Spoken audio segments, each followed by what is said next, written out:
Hi, everyone. Good afternoon. Today, we're joined by Dr. Mark Briesacher, Chief Physician Executive here at Intermountain Healthcare, to give our weekly COVID-19 update to the community. Mark, thank you so much for joining us. It's nice to see you. Hey, it's good to see you, Amanda. Good to be here. Yes, as always, I want to start with case trends and what's been going on since the last time we've done our live. So I'll read those out really quick for everyone. The state of Utah has a total of 383,713 cases, with a total of deaths at 2,091. Our hospital ICU rate is at 73.5%. And as far as vaccines go, we've given out a total of 1,262,108. Out of those, 834,899 have received a first dose, and 460,047 have received both doses or are fully vaccinated.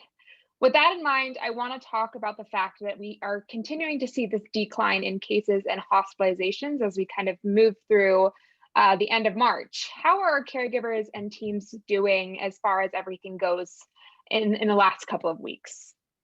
They're doing great. They are, I'd say we're excited about the trends we're seeing, and mostly because it means so much to patients and families. You know, fewer people in the hospital, fewer people getting critically ill, and this is just really good to see.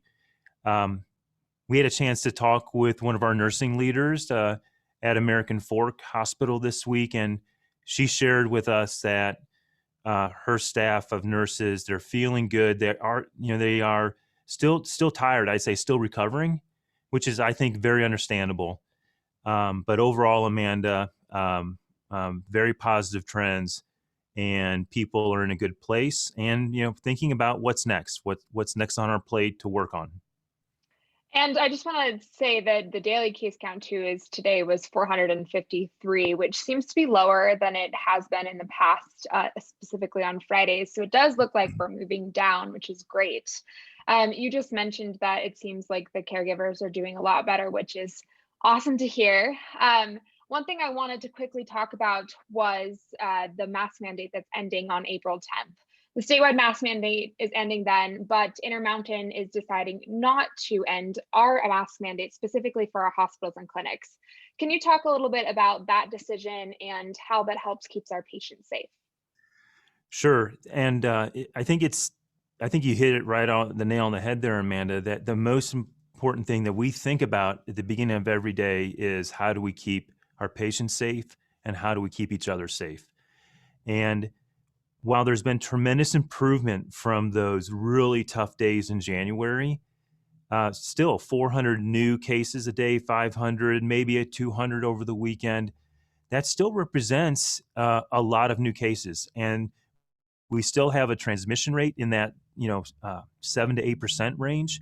And so we have to remain vigilant with respect to infection control, especially in healthcare facilities. So I think that everyone should know that we will continue to ask everyone who comes to our hospitals to wear masks, sanitize your hands when you walk through the door and when you leave. Ask those couple of screening questions that we've been doing, and it's all about keeping our patients safe and keeping each other safe.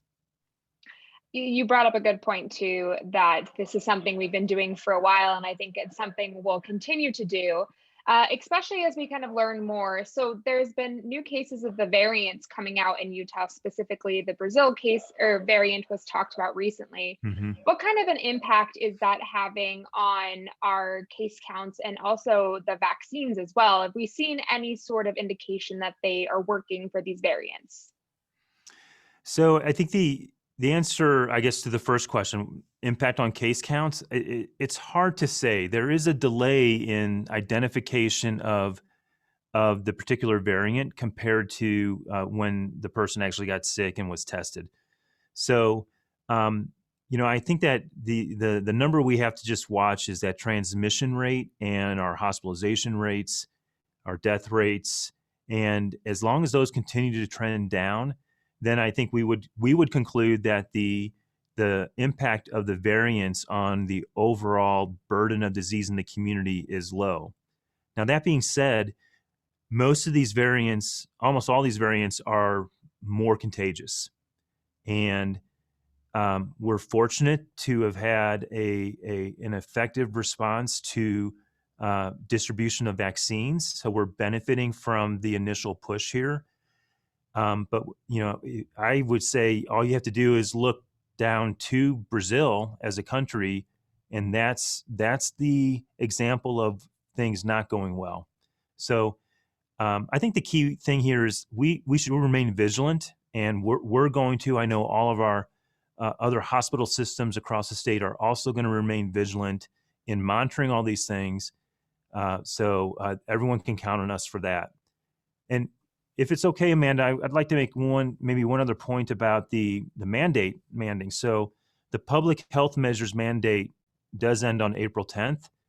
And in my mind, in our minds, what replaces it is the personal health mandate that we all do every day to remain distanced, to wash our hands, to stay masked, stay safe. As we're in this transition period out of a pandemic and into more of what's this, how are we going to live with this virus for the long term?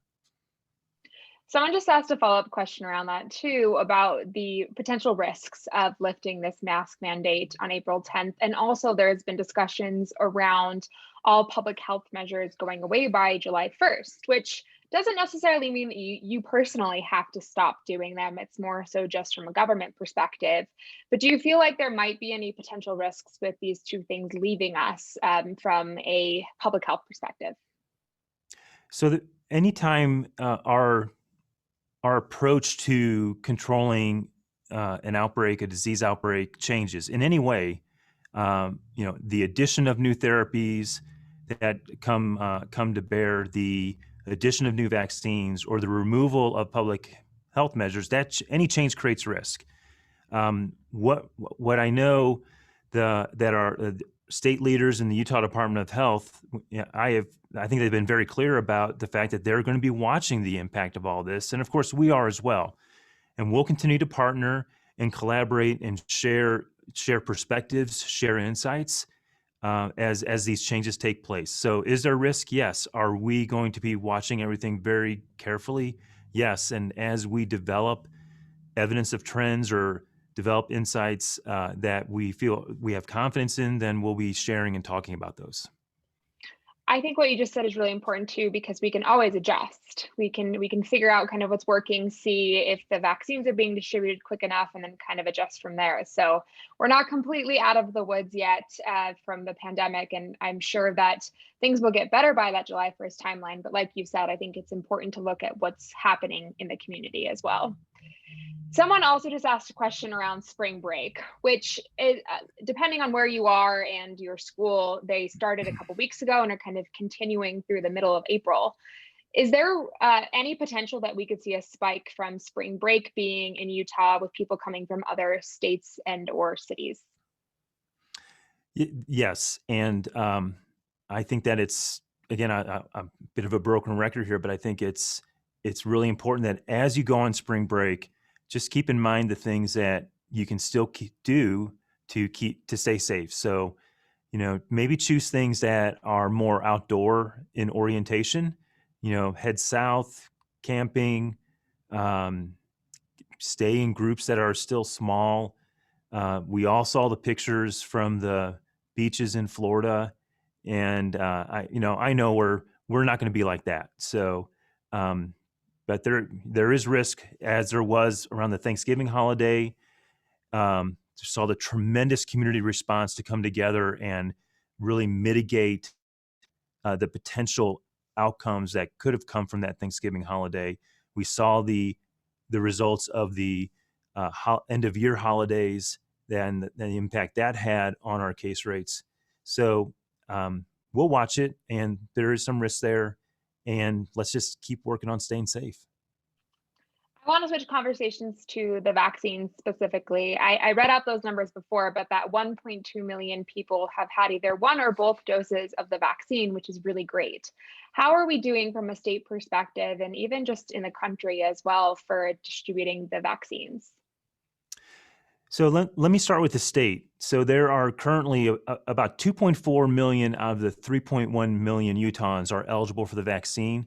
So to be at the halfway point on that first dose minimum, I I think this is a real moment of celebration. And again, hats off to the Utah Department of Health and our 13 local health districts who have really spearheaded this, and to everyone who's in the vaccine coalition.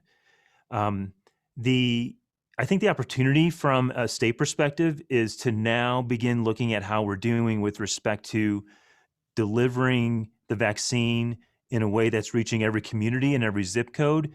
And I got to tell you, Amanda, it's really great to be in this place where the coalition partners all together are focused on this and beginning to come up with the next plan of how, as we get more vaccine supply, how is that going to be distributed so we can be as effective, efficient, and equitable as possible in that distribution. I think that's great to hear. And I know that there's a lot of stuff going on to make sure that everyone who's eligible who wants a vaccine can receive a vaccine. Around that question, too, how many of our caregivers have actually received the vaccine, or what's the percentage at this point that we've kind of gotten to from an Intermountain healthcare perspective? So we still stay, well, based on the information that we have, we are still in that mid 60s. However, what we don't have a line of sight on, Amanda, is which of our caregivers have gone to other locations to get vaccines. So as we pivoted to the mass vaccination sites, we continue to encourage our caregivers to get vaccinated in any place that they can get it. So we're working on collecting that information. But I'd say overall, I feel confident about being over 70% of our caregivers at least having one vaccine at this point. And about that as well, there's three vaccines available on the market. We've talked about this before: the Pfizer, the Moderna, and the Johnson and Johnson. Should people be concerned at all about which vaccine they're getting, or be shopping around for a vaccine? Is there any benefit to one versus the other? There are not compelling reasons to worry or choose one over the other. I think there are personal reasons that I think I'd encourage individuals to explore and understand risks and benefits. But my overall recommendation is, when it comes to what type of vaccine to get, is whichever one is being offered at the place that you have an appointment. They're all very effective at preventing severe disease. And so I think that, I would keep it as simple as possible. And I know that every day we keep getting more data around the actual transmission piece of the vaccine and whether that has any sort of protection, which is great. Do we have any sort of update on those numbers, or is it still kind of in the works to figure out whether the vaccines could help prevent transmission as well?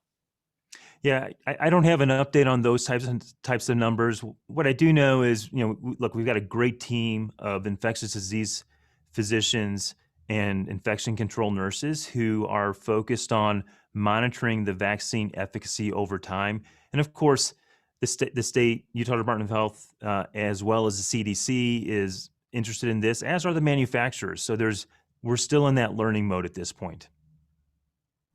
Another question and another great thing that's been happening is the clinical trials for children. Pfizer, I believe, has one from 12 to 15 right now, and there's Moderna, I think, is going to start enrolling people who are even younger than that, which is really great to hear. Do we have any sense on how long these trials are going to take, and when we could potentially see the vaccines roll out for people younger than 16?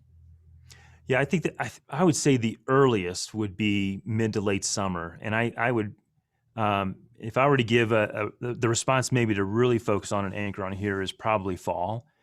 It might be sooner. It's always difficult to answer that type of question because we don't have insight into how those trials are going and how fast they're filling. But it was good. I mean, I think what I read this morning was, I think it was Duke that announced that they had begun enrolling kids into a pediatric trial. So, this work really got underway kind of late January and February, and has really started to gain some good momentum here. And as a pediatrician, of course, I'm very, very anxious for us to have those data to understand the risks and benefits and be able to give good advice on how to best administer vaccines for kids. Along those same lines, too, there's been some recent reports of pregnant women who received the vaccine actually passing on antibodies to their babies, either through breastfeeding or I think it was in Florida, there was a baby born with COVID antibodies after his mother had the vaccine.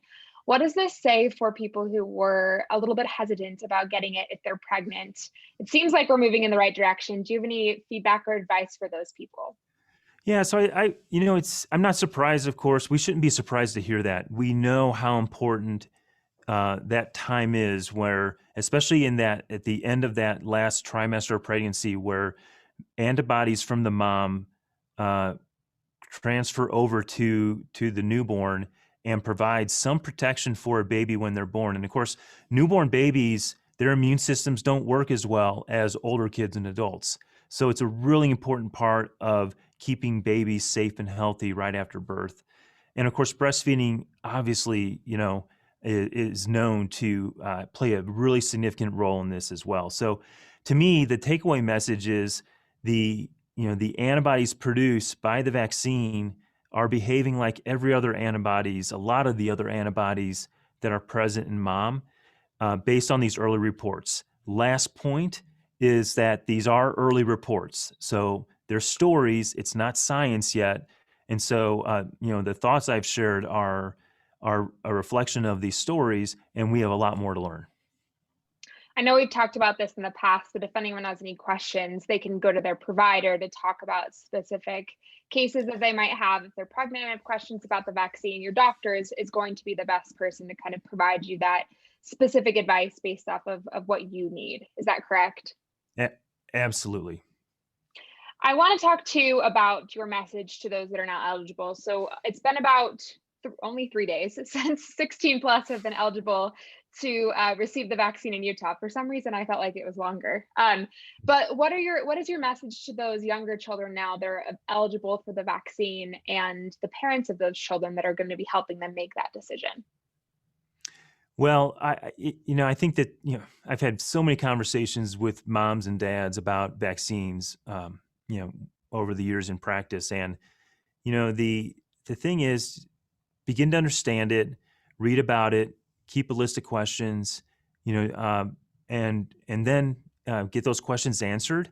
And if you're ready at that point, go and get vaccinated and sign up. Don't shop for the vaccine. Just sign up for a time and slot that's convenient. Be patient, I would say, in this case.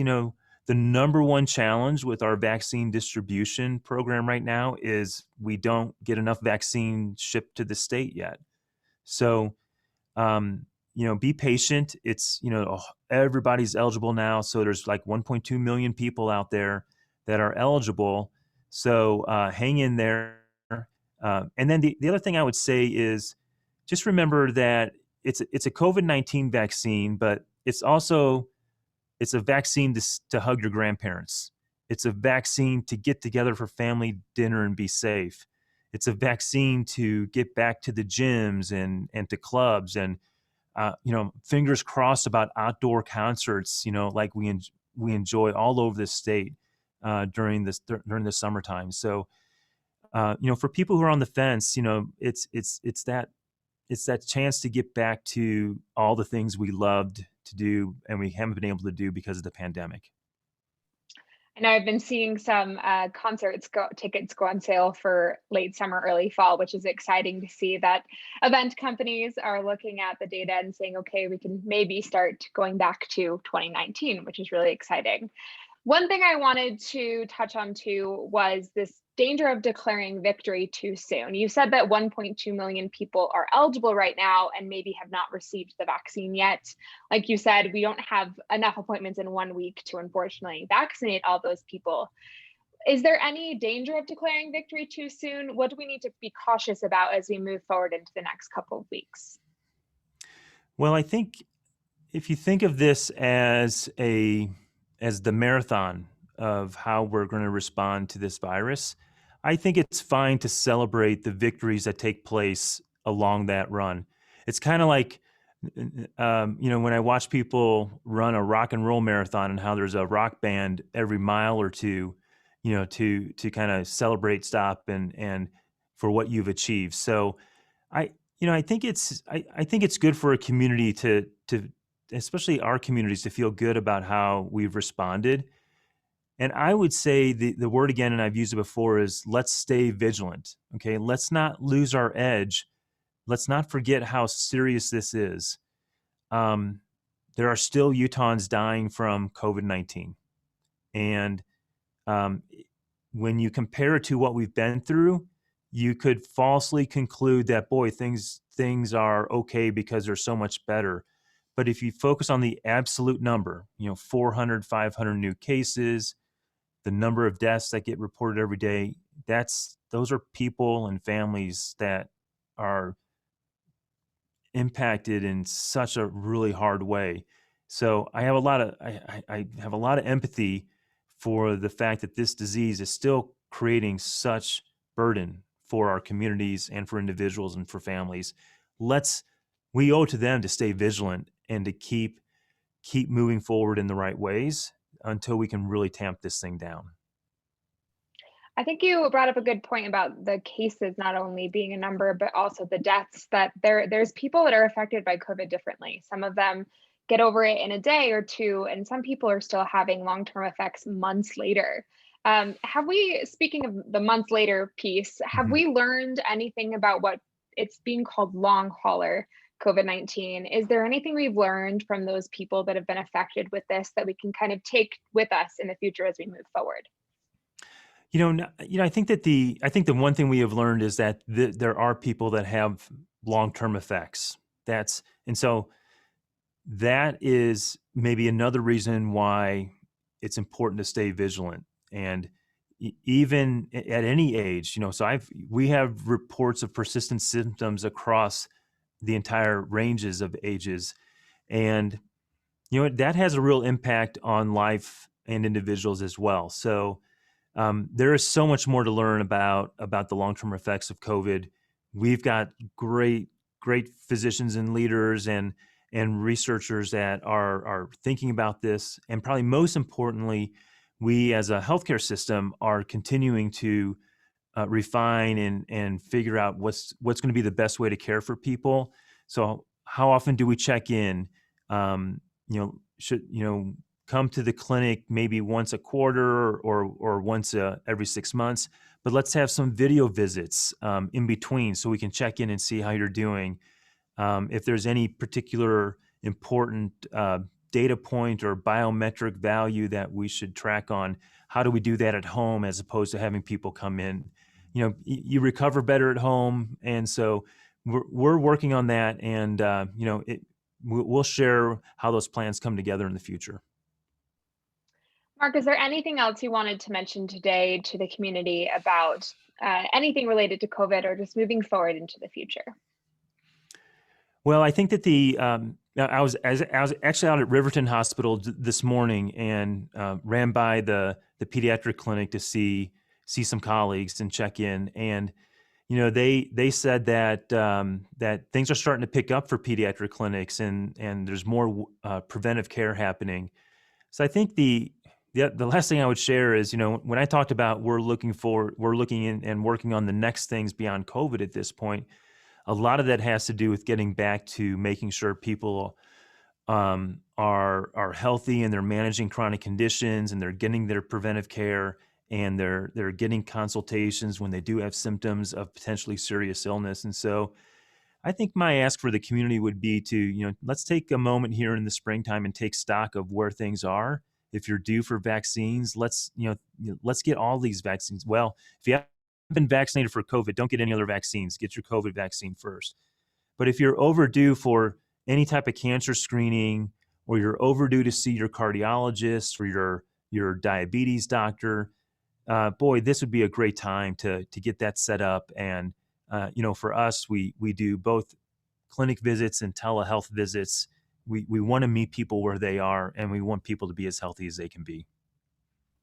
I think that's a great last message, that getting back to this preventative care, how can we keep our community healthy for the future in case something like this were to ever happen again, or something similar on a much smaller scale, that we can kind of make sure that our community is as healthy as possible moving forward. So I think that's great advice. And I know that doctors and providers, like you said, are available virtually or in person. So it just depends on what you prefer for that specifically. So Dr. Briesacher, thank you so much for joining us and giving this update. I really appreciate that. And for anyone who's watching who would like to schedule an appointment for the COVID vaccine, you can go to intermountain.com/COVID vaccine.